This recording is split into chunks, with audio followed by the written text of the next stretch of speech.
Riverbend.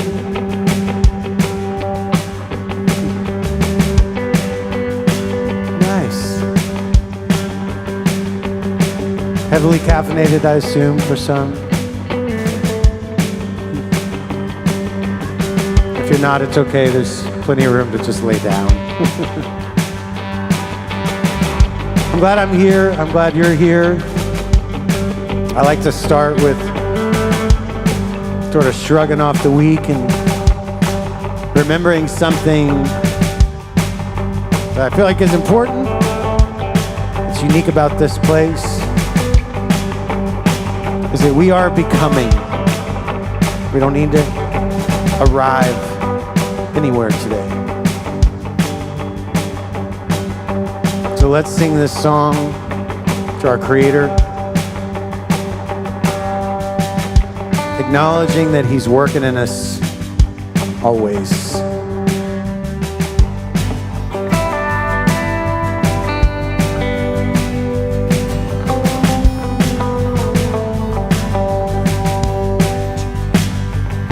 Oh yes, you made me first from the inside. As you form me in my mother's womb,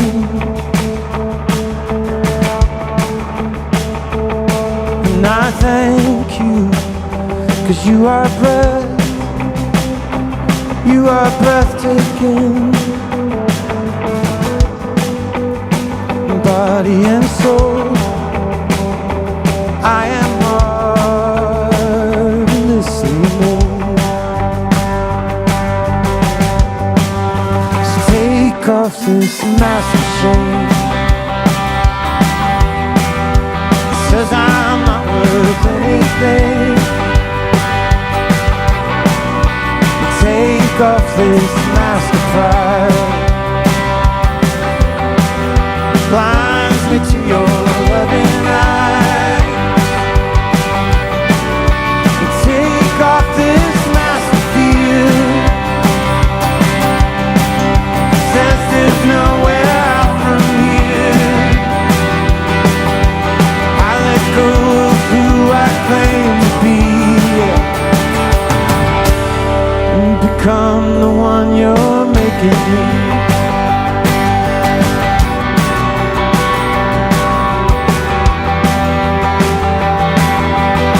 You're the artist. You're the artist, and I am your creation.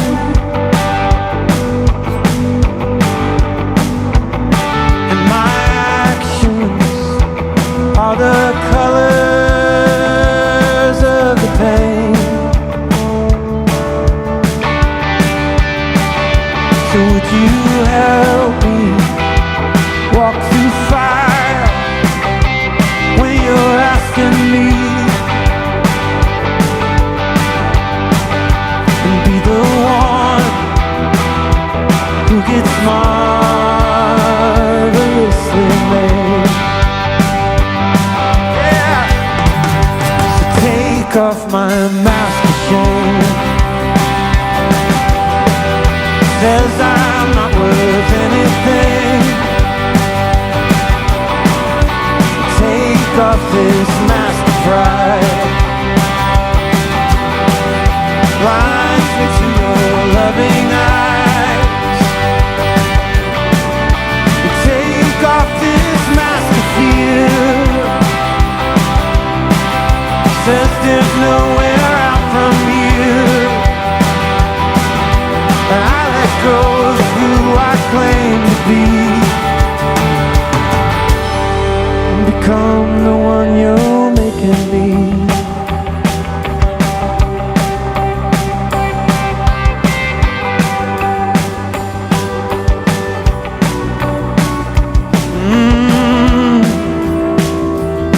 God, we invite you. We ask that you make us aware that you're here, that you get through all of our filters, all of our masks,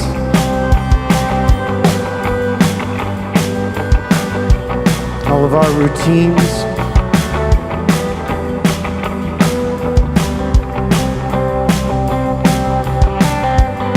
We want to feel you, we want to be with you. Become one, become one. I want to feel you moving in me. Become one, become one. I want to feel you moving in me. I want to become the one, become the one. Want to feel you moving in me. And become the one, and become the one. Feel, and become the one you're making me. And become the one you're making me. And become the one you're making me. Every day, every day, every day. Become the one you're making me. Yeah, become the one you're making me. Become the one you're making me. Become the one you're making me. Become the one you're making me. So take off my mask of shame. Says I'm not worth anything. I let go of who I claim to be. And become the one you're making me.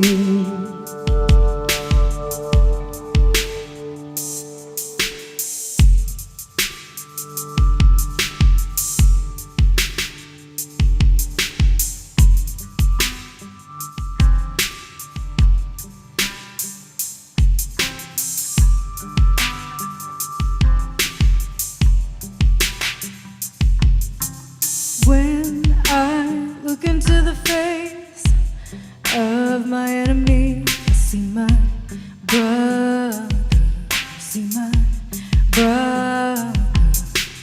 When I look into the face of my enemy, I see my brother, I see my brother.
into the of my face enemies. of my See my enemies. See my brother. See my brother. See my When brother. I look into the face See my sister. of my enemies, see my brother. I see my brother.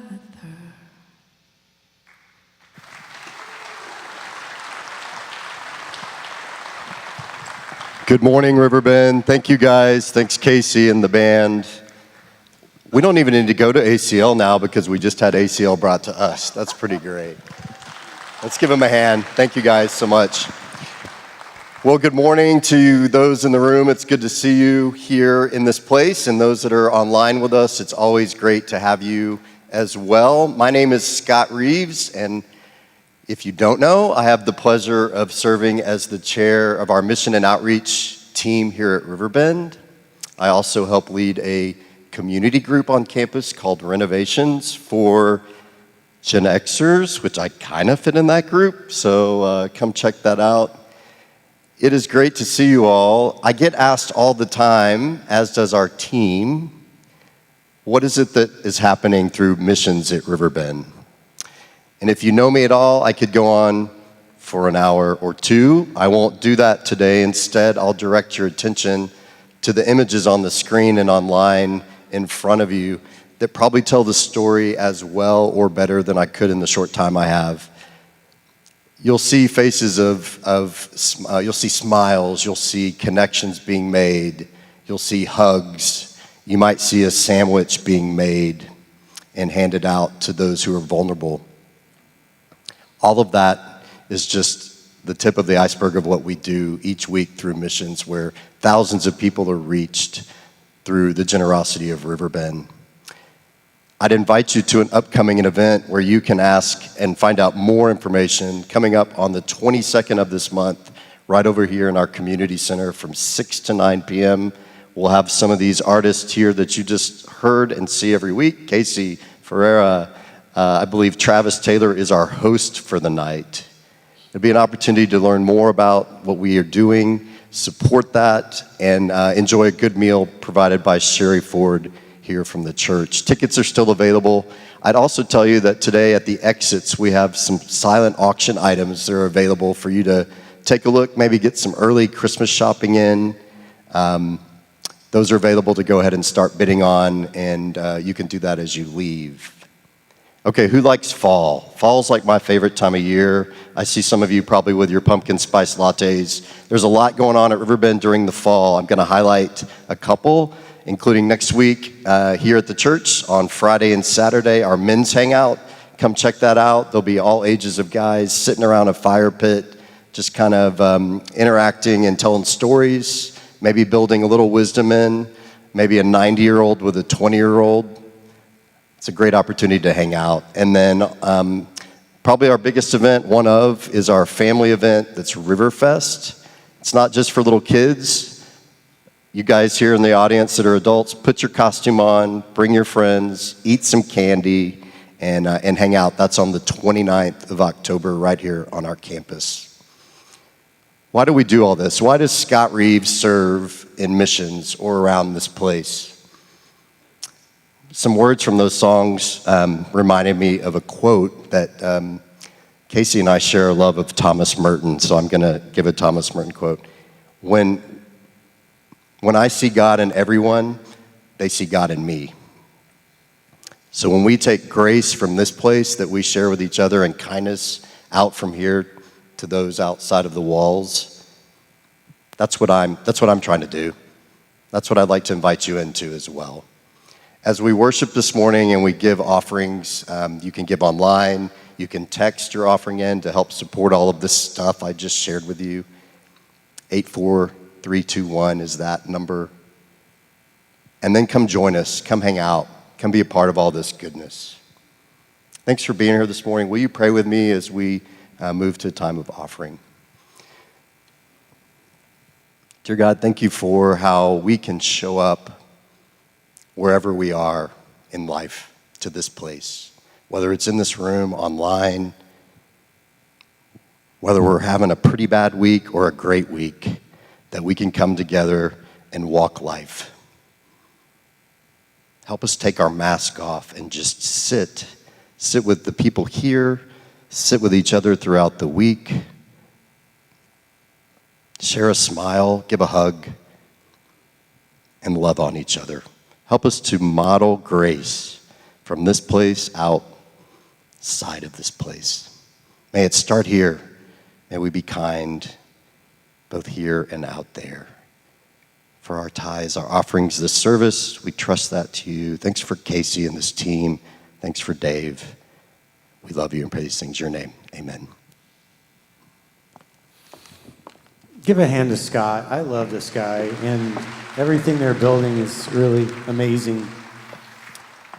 So I called Dave Friday because he's been really busy this week, and I'm like, dude, what are you talking about on Sunday? Because I need songs. And, he has a theme set out for almost a whole year or two. But he's, I'd like to call Dave an artist. Sometimes it changes even in the morning because he's really, I feel like, listening to God. And so we start talking about this, and some of the things that came up was about family. And I started telling him, about me, and we're talking about, he knows some of the stuff going on, and so we're going through, I have two girls. One, my Weston, who's 8, she's in Sunday school right now, and Rose, who's 6. And many of you know, but some of you don't, Rose was diagnosed with a rare neurological genetic disease with no cure. And the struggles, she lost her ability to talk, she started falling on her face, she struggles with everyday things and will for the rest of her life unless she gets a treatment. And that pressure really created an already brittle, difficult marriage to become a divorce. And so their mom and I are raising these kids as single parents. And I have an incredible girlfriend, but she actually lives in another state. So I single parent Rose and Wes a lot. And now I spend most of my time actually trying to save my daughter. I've got a lab and a foundation, and I'm working on genetic treatment for Rose because I'm her dad. And if this is possible for me to do it, I'm going to do it. But underneath all that is the struggle of feeling like you're a good parent, feeling like the struggle that you're measuring up. And so as we're talking about this, Dave was like, this would be a great song. And it's Friday. And so it's like, God. Dave's the only, if Kevin asked me to write a song, I'm like, Kevin, I need 4 months. But it's Dave. And so I got to write the song. And I just sat there and I thought about being a dad. I thought about being a parent. And I know many of you can relate to this, that there's a level of never measuring up that many of us feel. And so I wanted to put that in a song and share it with you guys. I hope that you can relate to it. It's called Is It Good Enough?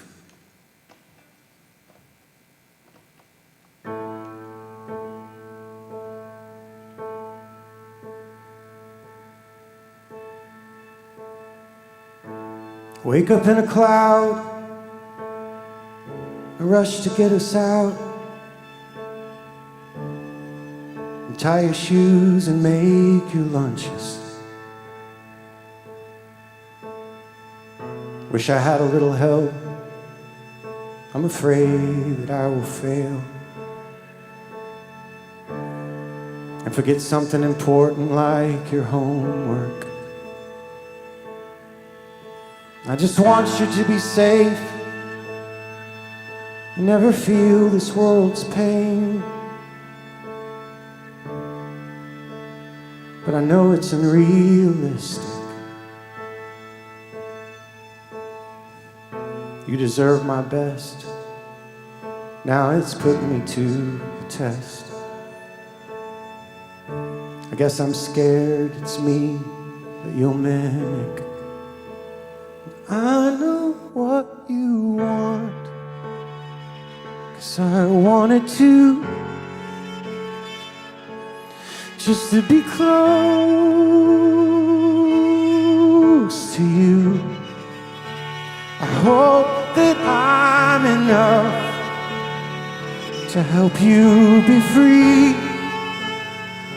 Sometimes I'll save you, and sometimes you'll save me.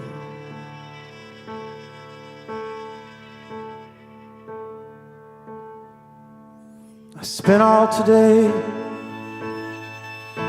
trying to make a way to fix your disease and give you your voice back. It's so easy to forget the life we could have lived if all this shit hadn't happened. I'm just afraid, will it mean I can't be king? Will it take all my dreams away? Will it kill something deep inside? Will I fail, screw up your life? But I know what you want, 'cause I wanted to, just to be close to you. I hope that I'm enough, help you be free. Sometimes I'll save you, sometimes you'll save me.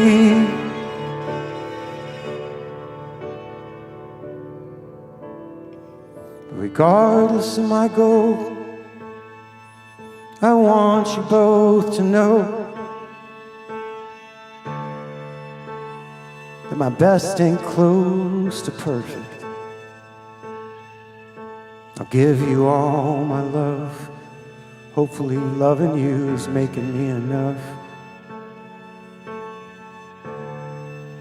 While we keep on searching.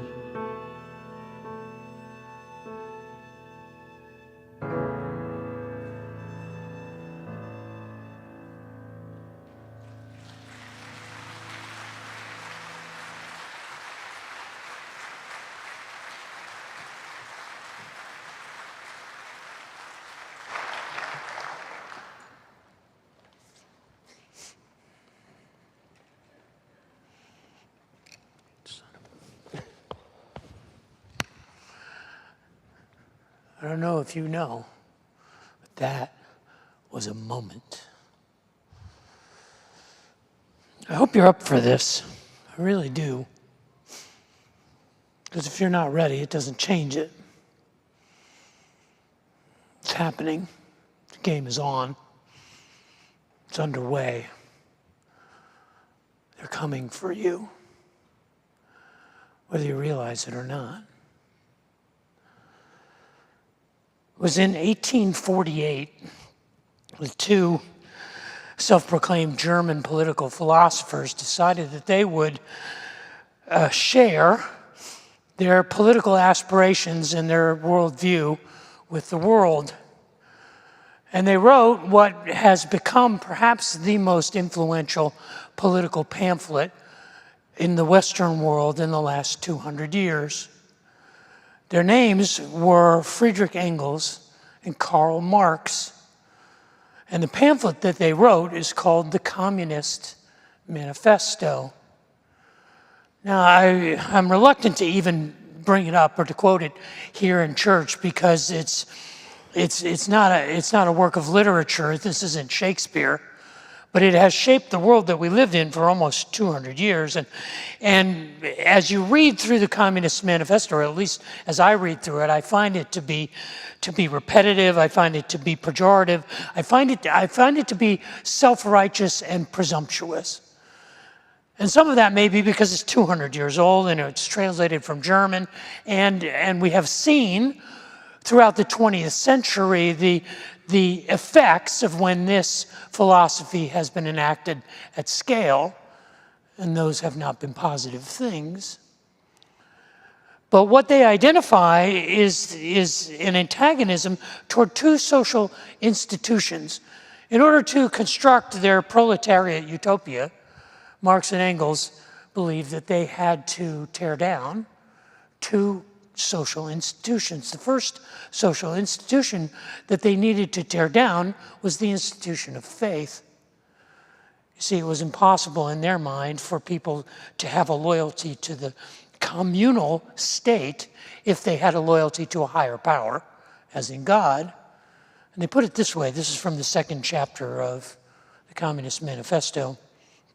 It says, the charges against communism made from a religious, a philosophical, and generally from an ideological standpoint are not deserving of serious examination. Oh, really?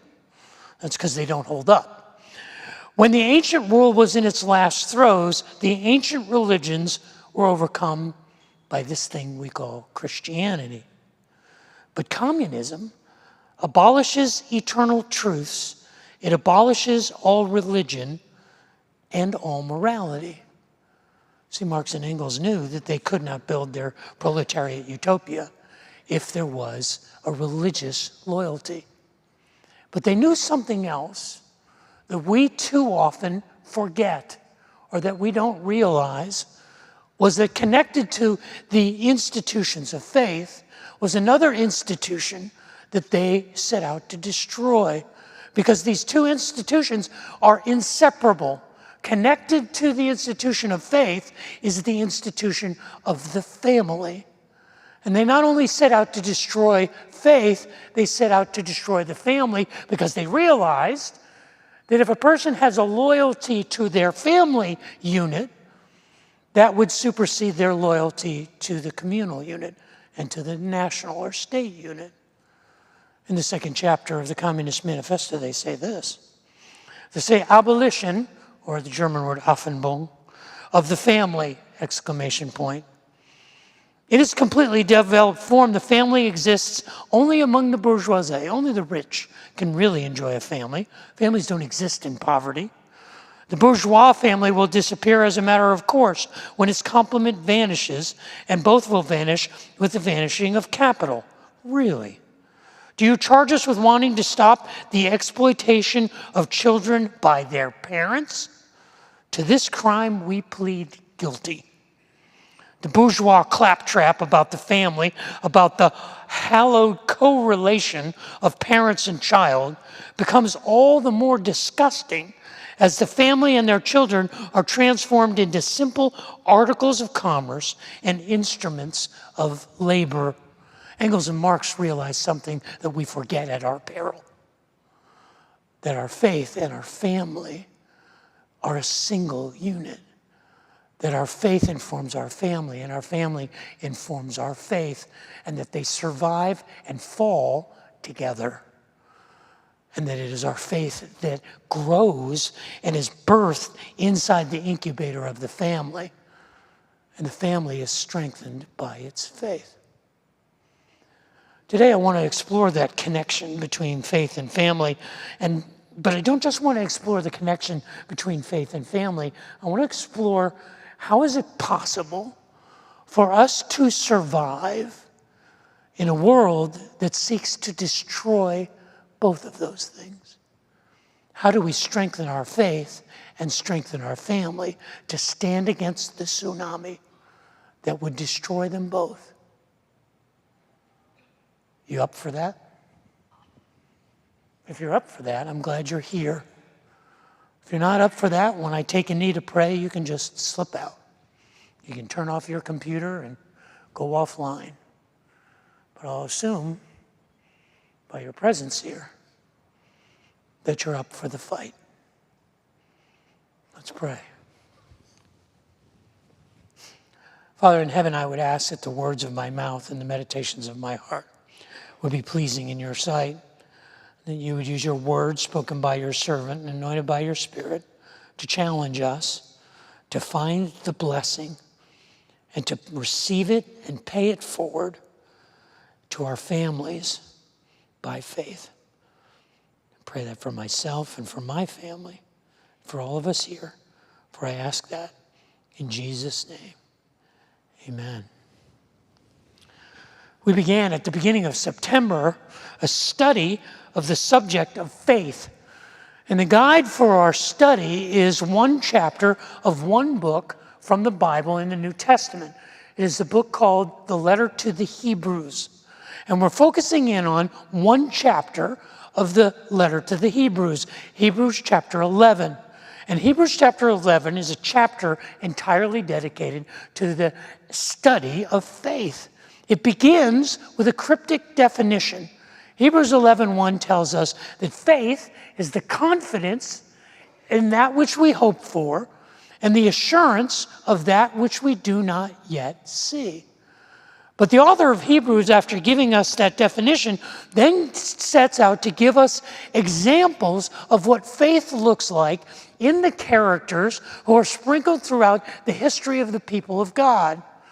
The author of the book of Hebrews begins by pointing to the faith of Abel, the son of Adam and Eve, who was killed by his brother Cain. He then focuses on the faith of a man named Enoch, whose faith was so great, his intimacy with God was so vital that there was no line between life and death for him. Then it goes to a character most of us know, Noah, the guy who built the ark, who after 40 days of flood saved his family by faith. But what's interesting is that the next 5 characters that the author of the book of Hebrews identifies as people of exemplary faith are all from one family. The patriarch of the family is a man named Abraham. He talks about how his faith guided him into a strange land. And then it talks about the faith of his wife, Sarah, and how even at an old age she was able to miraculously give birth. Then it talks about the faith of their only son. His name was Isaac, and how all of the challenges that he faced by faith. And then it focuses on the faith of one of Isaac's sons, Jacob. And it ends in the 4th generation of that family with the 5th character, Joseph. But today we come to focus on the faith of Jacob. It tells us in Hebrews chapter 11, verse 20, the author of the book of Hebrews describes Jacob's faith this way. It says, by faith, Isaac blessed Jacob and his brother Esau with regard to their future. And by faith, Jacob, when he was dying, blessed each of David's son, or each of Joseph's sons, and worshiped as he leaned on the top of his staff. Of all the things of Jacob's life, this is the thing that the author of the Hebrews says, this is what I want you to know. And if you know anything about the life of Jacob, you may think, why did you pick this thing? You see, the life of Jacob takes up half of the book of Genesis. The life of Jacob is born in Genesis chapter 25, and he dies in the last chapter of the book of Genesis, in Genesis chapter 50. Half of the book of Genesis tells the story of Jacob. The entirety of creation was one chapter. Jacob's life is 25 chapters long. And if you look at the life of Jacob, he had these amazing adventures. He was born as a twin. His twin brother Esau was the opposite of him, and it says he was born first, but Jacob held on to his heel as if he was trying to pull his brother back in so he could be the firstborn. That's why he's called Jacob. It means deceiver or manipulator. There's another story about how Jacob, when they were younger, made a pot of stew, and his brother wanted some stew, and he traded his birthright away for the stew that Jacob had made. His brother was so antagonized by him, he said, when our father dies, I'm going to kill you. And so Jacob fled for his life to the land where his mother was from, in the Euphrates River Valley. And on the way there, he ran into Robert Plant, and they wrote a song together called Stairway to Heaven. You know, everybody has laughed every service at that. And I thought no one would get it because it was such a clever observation. The Stairway to Heaven, Led Zeppelin, but everybody gets that. So that's good. Thank you very much for your sympathetic chuckling. But no. Now you're embarrassing me. But he has this vision. Some of us know it as Jacob's ladder. And it's a vision where the ladder goes up to heaven, and at the top of the ladder is God, or at the top of the stairway is God. And God says to Jacob, basically, I know you're a mess, but I'm going to bless you anyway. No matter what you do, I've got your back. And so he goes to the land of his mother's ancestors, to the Mesopotamian land of Pad and Aram, and he meets a man who has 2 daughters, Leah and Rachel. And he falls in love with the younger daughter, Rachel. And he says to her father, Laban, I will work for you for 7 years for no pay, for free, if you will give me Rachel to be my wife. And he works for Laban for 7 years. And on his wedding night, he must have gotten ripping drunk because Laban switches the girls. And Jacob wakes up in the morning, not with Rachel, but with her older sister, Leah. And because he consummated the marriage with Leah, he now has to work another 7 years to be married to Rachel. In the course of those 14 years, he fathers 11 children with 4 different women. He works another 6 years, a total of 20 years for Laban, collecting all of his flocks and all of his herds and all of his wealth and all of his children. And he finally decides to go home to the land of Canaan. But he remembers his brother Esau swore to kill him. And just before he crosses over the Jordan to enter into the land of Canaan, he has an encounter with a pre-incarnate Christ. He has an MMA cage match with Jesus. And he wrestles with Jesus through the night. And Jesus finally touches his hip, and he walks with a limp for the rest of his life. And he says, from now on, you won't be known as Jacob, you will be known as Israel, because Israel means one who wrestles with God. The Israelites are people who constantly wrestle with God, just like their ancestor, Jacob. Of all of those stories, how does the faith of Jacob manifest itself in those 25 chapters? The author of the book of Hebrews says, those, don't pay attention to those, pay attention to this. Hebrews chapter 11, verse 20. Isaac blessed Jacob and Esau with regard to their future. And Jacob, while he was dying, blessed each of Joseph's sons and worshiped as he leaned on the head of his staff. What in the wide world of faith does that have to do with anything? But I want you to look at it really closely.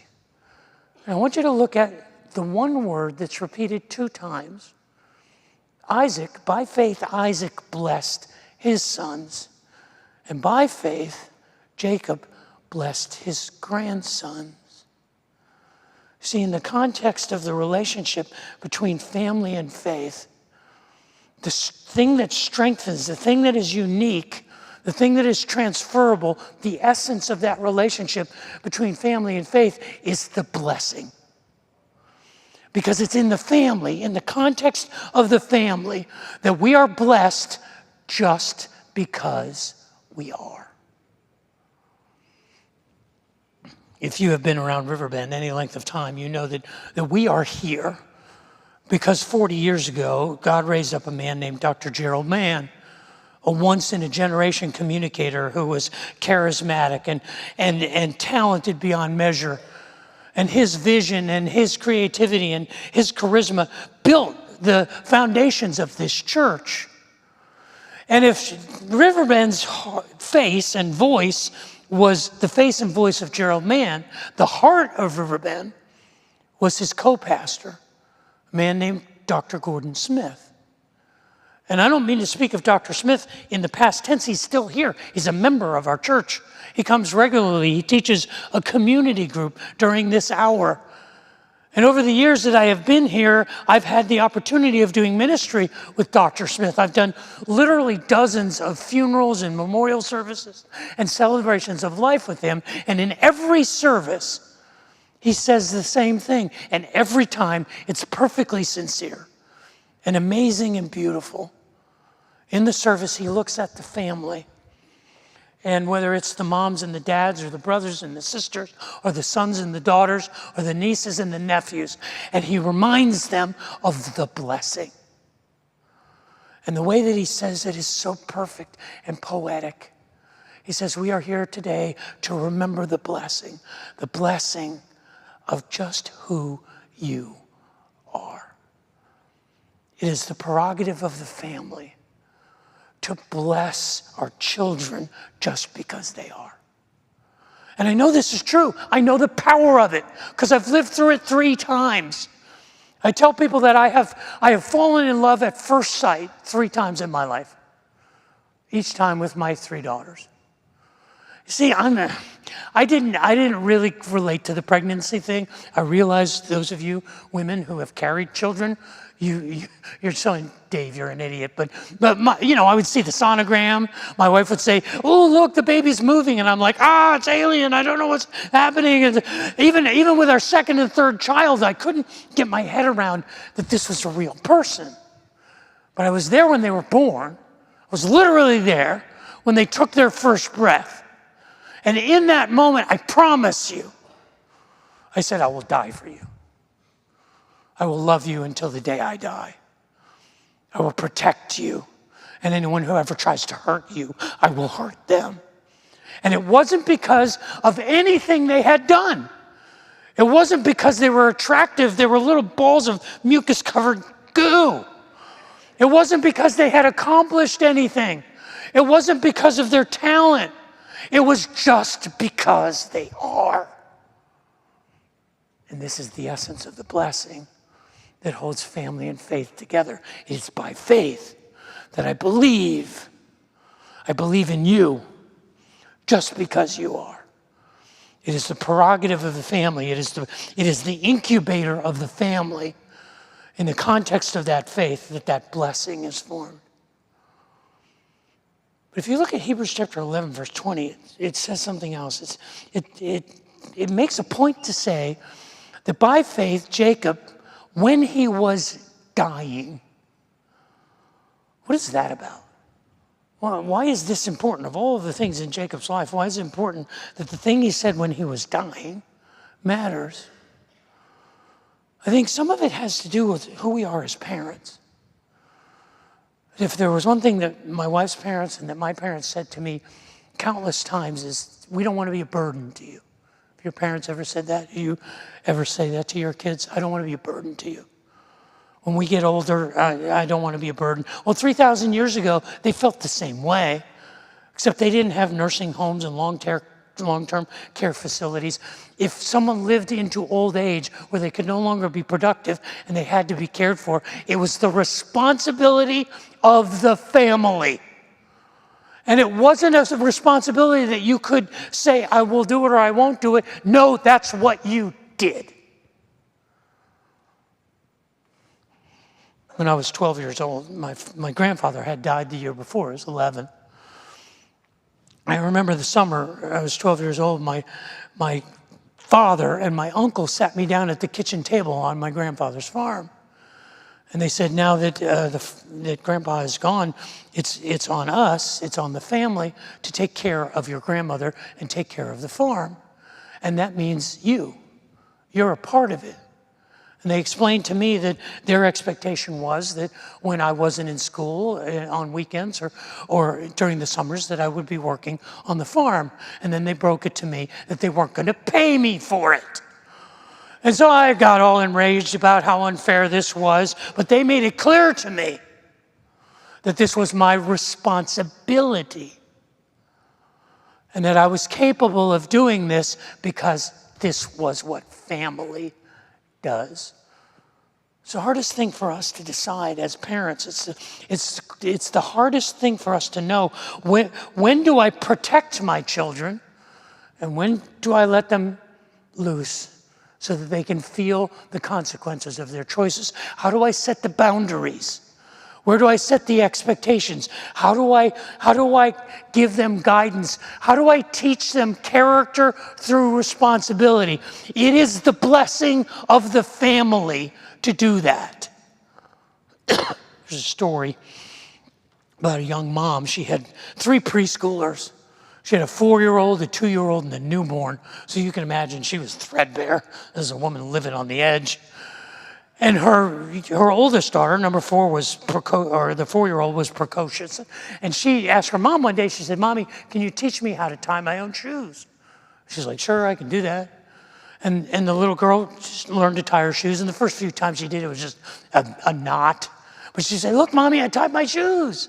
She was like, "Great, you can do that." But one day they were in the grocery store, and the mom is trying to wrangle the toddler to the 2-year-old and take care of the newborn, and the 4-year-old's shoe comes untied. And she has that trigger that every toddler has. They know exactly the right time, the exact moment when you have zero bandwidth to pay attention to them, that they will bring the world down on your head. And her shoe came untied, so she threw herself down in the produce aisle and started screaming, "Tie my shoe, Mommy, tie my shoe." And the mom just kept shopping. And this well-intentioned woman sees this, and she walks over to the young mom. And she says, "Is that your child?"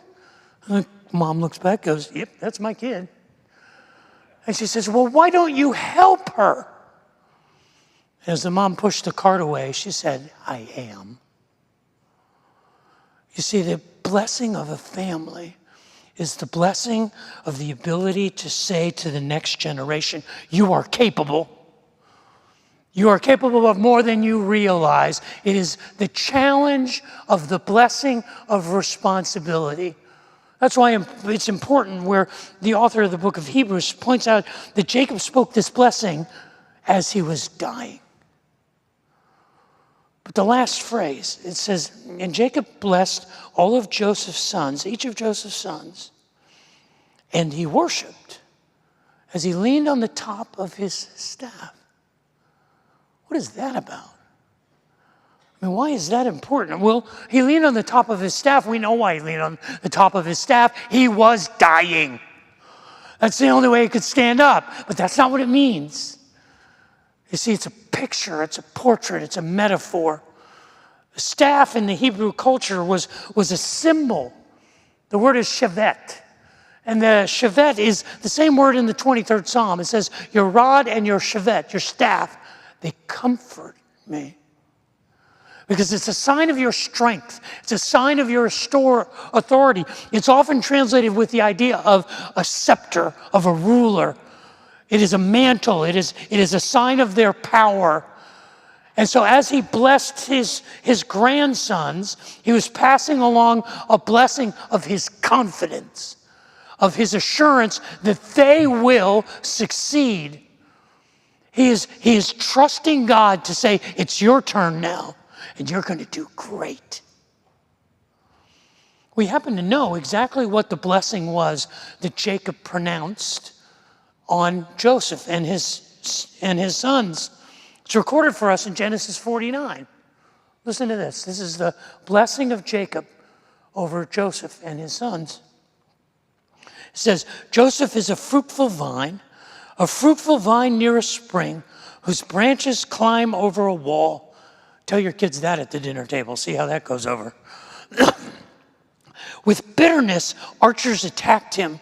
They shot at him with hostility, but his bow remained steady. His strong arm stayed limber because of the hand of the mighty one of Jacob, because of the shepherd, the rock of Israel, because of your father's God who helps you, because of the Almighty who blesses you with blessings of the sky above, blessings of the deep springs below, blessings of the breast and the womb.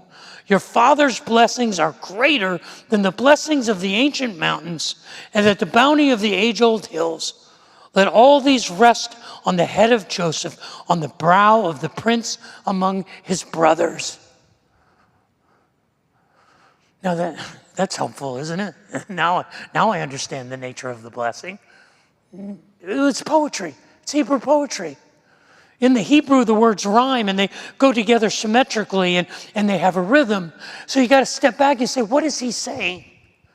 What he is saying is the blessing that I am giving to you, to my children and my grandchildren, is the confidence because I believe in you and I believe you will do great. And it is the prerogative of the family standing against the tsunami that would tear our faith and our family apart, that we have a chance to say, I believe in you. I put you on my shoulders, and I know you will succeed. I need to apologize to you because for the rest of my life, I'm going to tell you stories about my granddaughter. I just know it's going to happen. I absolutely know it's going to happen. I mean, I have an adorable grandchild, and I know because when I was a young pastor and I was raising children, virtually every Sunday I told a story about my kids. And so I'm going to wear you out. Her name is Frankie, and she was born 5 weeks ago yesterday. And it was September 10th. And the day she was born, that morning, I was scheduled to officiate at a memorial service for a friend of ours, for his wife, a neighbor actually. And we had planned this memorial service on September 10th because it was their wedding anniversary. Even though she had died months before, we said, let's do it on that Saturday morning. Well, as I'm getting ready for that memorial service, I get a text from my son-in-law, and he says, it's happening. Kaya's labor, she's having contractions. They're getting closer and closer together. We're heading to the hospital. Frankie's coming today. And I'm like, oh no! I'm going to spend the next 3 hours here at the church, and I want to be there at the hospital with my family, even though I know can't do anything. I wanted to be there.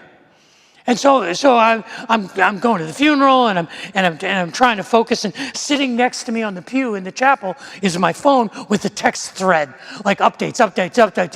And just before I'm supposed to get up and speak Dr. Smith-like words of comfort to this family, the text shows up. They're taking Kaya into the OR. We need to have an emergency C-section. And I'm like, no. I can't exactly tell you what happened. I just remember that the service was beautiful, in spite of my distraction. It was powerful, and it was meaningful, and it was actually joyful. But as soon as the service was over, I went to the family and I said, I gotta go. I mean, this is happening. They went, go.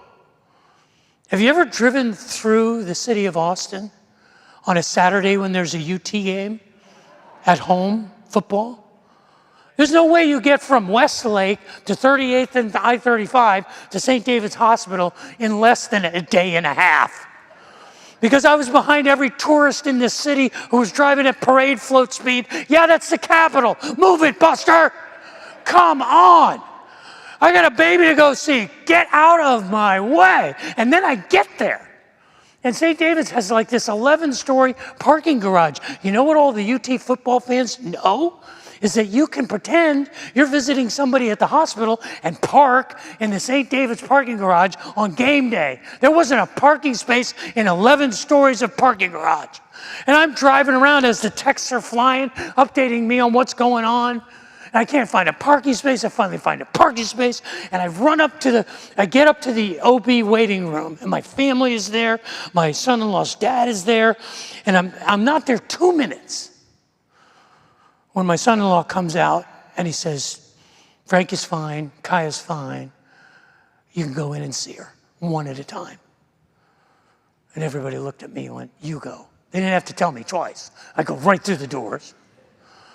And I walk in and I pull the curtain back, and there's my girl. And I started crying, and I was hugging her. And as I'm hugging her, they bring Frankie in. And I thought I would feel the same thing for Frankie I felt for Kaya, Lee, and Kate, my 3 daughters. But I didn't. I felt something entirely different. Because they took Frankie and they put her in my daughter's arms. And when I saw my baby holding her baby, I knew we had come full circle. I knew the blessing of putting the next generation on my shoulders, of saying to Frankie, my granddaughter, you're going to have a great mom. I remember all the years that we were raising kids, people would ask us, what kind of parents do you, how do you think you're doing as parents? And I said, if I said it once, I said it 1,000 times. The only way I'll know what kind of parent I am is when I see my children being parents. And when I saw my daughter holding her daughter, I said, well done. Because that is the blessing that Jacob was putting on Joseph and his sons. It is the prerogative of the family to put the next generation on our shoulders and to say, you will be great. And to challenge them and say, you can do more than you know. And to just look at them and say, you are a blessing just because you are. It is the thing that safeguards the family against the storm, the tsunami that would tear it to pieces. It is the understanding of the blessing that knits faith and family together. Now, you probably don't know me well enough, but if you did, you would say, Dave, of course you would say that. You live your life in a bubble. You're a family bubble boy. Literally, if you go back in my family, 4 or 5 generations, on my mother's side and my father's side, every generation, mom, dad, kids, mom, dad, kids, mom, dad, kids, generation after generation. You do the same thing in my wife's family. In her mom and her dad, you go back generations, mom, dad, kids, mom, dad, kids. I married a girl I met in high school.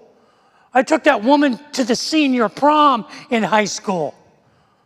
She is literally the only woman I have ever known in a biblical sense. Of course, you say. Of course, you think the family can stand up to the tsunami of the chaos of the world. What about the rest of us? What about those of us who are trying to hold our family together with coat hangers and duct tape? What about those of us who have been abandoned or abused? What about those of us who were orphaned, who were given away like so much of a burden? What about the single parent families? What about the blended families? What about the broken families? What about the families whose architecture doesn't fit inside of your little bubble, Dave? How do you know that that works?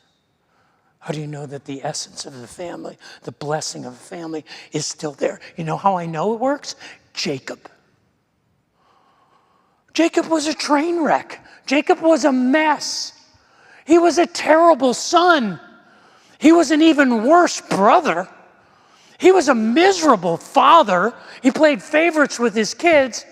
And he had 12 children through 4 different women. That's not what I call exactly your daddy knows best kind of dad. Jacob was a train wreck, and yet the essence of the blessing was still there. Even under siege, even in its brokenness, the power of the blessing ties faith and family together. See, I think this is what Engels and Marx understood.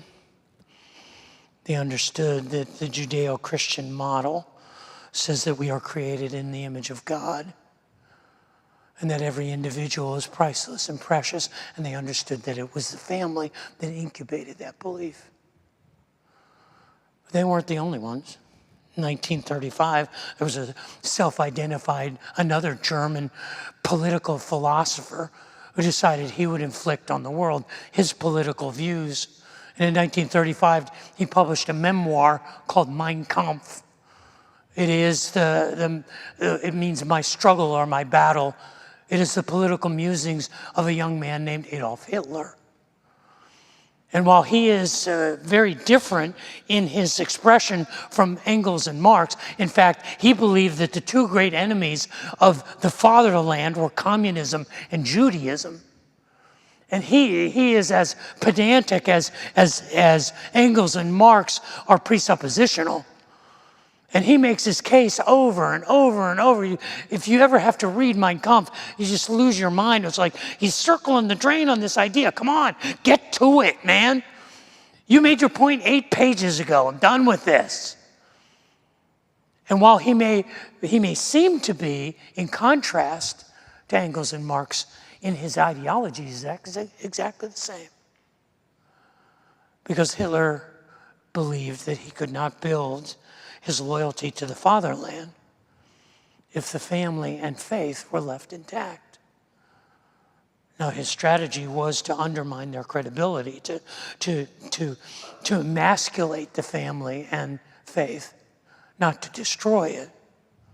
But he understood that to stand against the tsunami of the chaos of the world, family and faith is your fortress.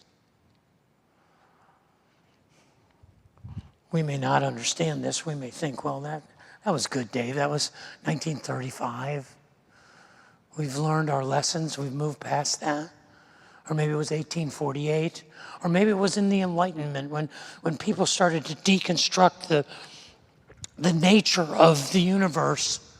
And that deconstructionism led to a collectivist ideologies and all of the fragmentary philosophies that came together since the Enlightenment, or maybe it's before that, because I think it is.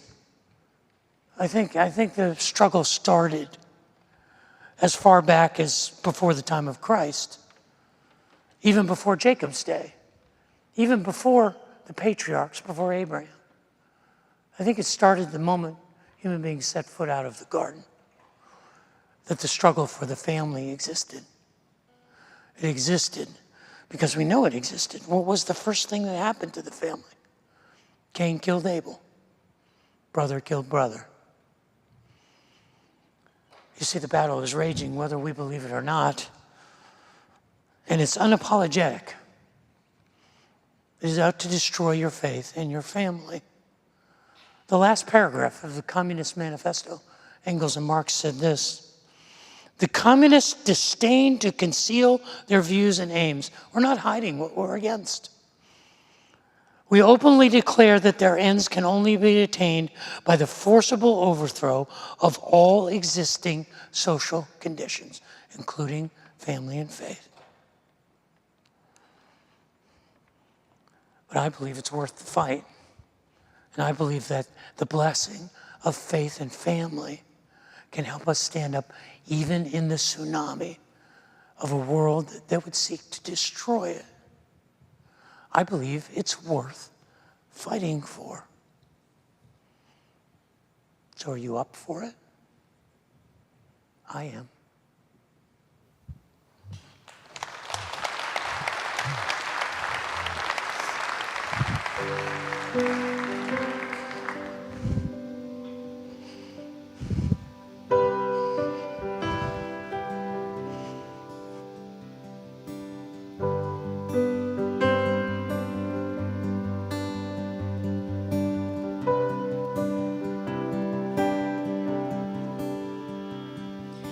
Come out of sadness from wherever you've been. Come broken-hearted, let rescue begin. Come find His mercy, oh sinner, come near. Earth has no sorrow that heaven can heal. Earth has no sorrow that heaven can't heal. So lay down your burdens, lay down your shame. All who are broken, lift up your face. Oh, wanderer, come home. You're not too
guys felt a little bit of God in this room this morning. Hope you can carry it with you. May you see Him and feel Him in your week, in your family, regardless of what that looks like. In your car, and the ups and the downs. You guys go in peace. Thanks for being family here with us.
Earth has no sorrow that heaven can't heal.